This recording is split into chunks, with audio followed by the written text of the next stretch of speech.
गंजाम रे सुधुरु नाहंती अपराधी ब्रह्मपुर रे पुलिस रो एनकाउंटर पर भी भंजनगर रे बोमामाड़ चित्र सामना को आसी पौर अध्यक्ष घर उपर को बोमामाड़ होइछि तेबे पौर परिषद अध्यक्ष घर निकट बोमामाड़ होइतिबा खबर सामना को आसी गतकाली राति रे 4टी बाइक रे 7 रु 8 जन युवक आसी बोमामाड़ करी फेरार होइछन्ति सेतबेलको पौर परिषद अध्यक्ष गोपबंधु महापात्र घरे नथिले परिवार रो अन्य सदस्य घरे थिले तेबे एथिरे काहार किछि क्षयक्षति होई नाही किए और कहीं बोमामाड़ कला कारण जनापड़ी घटनास्थल में पुलिस पहुंची छानबीन आरंभ कर सीसीटीवी कैमरारू संपृक्त युवकों को चिन्हट करिछि पुलिस तेज गिरी रोड रे 2 जन को बीच रास्तार मरणात्मक आक्रमण घटना मुख्य अभियुक्त मुक्तेश साहू ओरफ मुकेश साहू को एनकाउंटर करथिला पुलिस।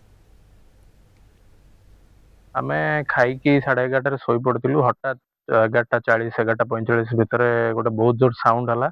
आमे बाहर आसिक देखिलु 4टा बाइक रे 7-8 जन खंडे लोक बेरेक रु माने बेरेक छक्कर ठिया माने रिटर्न जाउतले आमे तळकु देखिला बेले गोटे एक्सप्लोसिव सब्सटेंस गोटे फाटिकी तळे पड़छि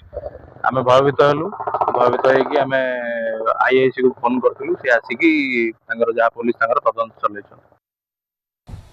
ब्रह्मपुर रिपोर्टर मानस विषय अधिक सूचना आलोचना पे आम सहित लाइव रे जोड़ी होउछन्ते। मानस वर्तमान समय अपराधी आ डरू नाहंती गंजाम रे जेतबेले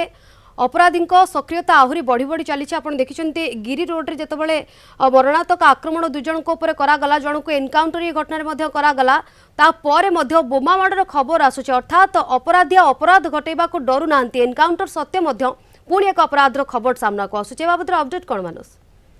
निश्चित शिवानी देखो गंजाम जिला समेत ब्रह्मपुर आईन श्रृंखला परिस्थिति बिगड़ी जहाँ किसी दिन अपराधिक मामला गुड़ी देखिले अनुमान होती अपराधी माने सक्रिय होती पुलिस को खोला खोली भाव चैलेंज दौरान आम ब्रह्मपुर सहर कथा कहवा गंजाम जिला कथा कहवा देखु अपराधी बेधड़क भाव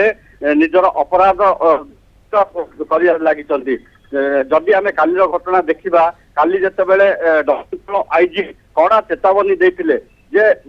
अपराधी माने सुधुरी जातु ना कठोर कठोर कार्यानुष्ठान पुलिस नब किंतु तार किछि घंटा पर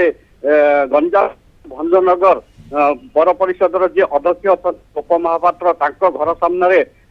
बोमा फिंगिले अपराधी माने एवं देखंतु ता पूर्व आम जदि देखा ब्रह्मपुर सहर जनगहली अंचल रही गिरी रोड से जड़े युवक को जनगहली लोक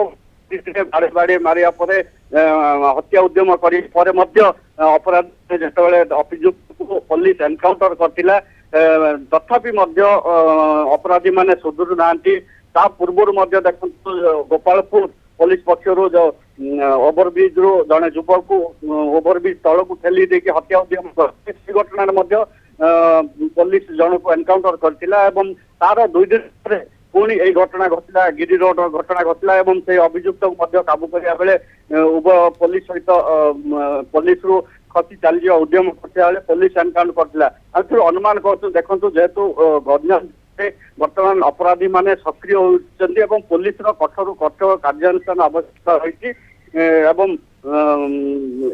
निश्चित